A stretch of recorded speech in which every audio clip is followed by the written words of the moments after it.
আমরা এখন 6.2 এ যে সরল অঙ্কগুলো রয়েছে সেই সরল অঙ্কগুলো তোমাদেরকে এখন শেখাবো। আমরা প্রথমে শুরু করছি 19 নম্বরে যে অঙ্কটি রয়েছে সেই অঙ্কটি দিয়ে। 19 নম্বরের অঙ্কটি ছিল 5 divided by a square minus 6a divided by a square divided 5 divided by a square minus 6a plus 5 plus 1 divided by a minus 1। এবার আমরা প্রথমে যে ভগ্নাংশটি রয়েছে সেই ভগ্নাংশের হরের আমরা মিডল টার্ম করব। আমরা করতে পারি যে a square minus 5a minus a plus 5। শিক্ষার্থীবৃন্দ লক্ষ্য করো, আমরা যদি 5a এবং a যোগ দেই তাহলে হবে মাইনাস 6a, এবং আমরা যদি এই দুটো গুণ করি তাহলে মাইনাসে মাইনাসে হবে প্লাস 5a এবং a গুণ দিলে হয় 5a square plus 1 by a minus 1।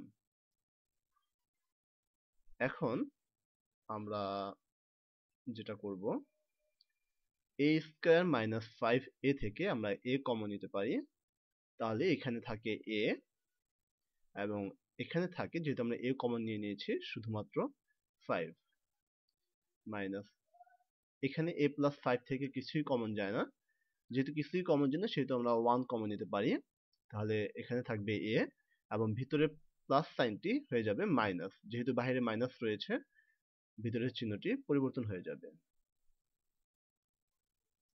Plus 1 divided by a minus 1। এবারে আমরা যদি সম্পূর্ণটি থেকে a মাইনাস 5 কমন নিব, তাহলে এখানে থাকে a মাইনাস 1 এবং উপরে থাকে 5 প্লাস 1 বাই a মাইনাস 1। এবারে আমরা লসাগু নির্ণয় করব। আমরা জানি যে লসাগু মান হচ্ছে কমন আনকমন, তাহলে আমরা প্রথম ভগ্নাংশের থেকে নিলাম a মাইনাস 5 a মাইনাস 1 এবং দ্বিতীয় ভগ্নাংশের হর রয়েছে a মাইনাস 1, যা আমরা অলরেডি নিয়েছি, সো আর নেওয়া দরকার নেই, তাহলে লসাগু হবে a মাইনাস 1 a মাইনাস 5। এবারে নিয়ম অনুযায়ী আমরা ভগ্নাংশের হর দ্বারা এই লসাগুকে ভাগ দেব এবং সেই ভাগফল দ্বারা লবের গুণ দেব। তাহলে আমরা যদি a মাইনাস 5 a মাইনাস 1 দ্বারা ভাগ দেই তাহলে হবে 1, 1 দিয়ে যদি 5 কে গুণ দেওয়া হয় তাহলে হবে 5 প্লাস, এবারে যদি আমরা a মাইনাস 1 দিয়ে ভাগ দিই সম্পূর্ণ লসাগুকে তাহলে থাকবে a মাইনাস 5, এবং a মাইনাস 5 দ্বারা যদি আমরা 1 কে গুণ দিই তাহলে হবে a মাইনাস 5। এখন এই মাইনাস 5 এবং প্লাস 5 কাটা যায়।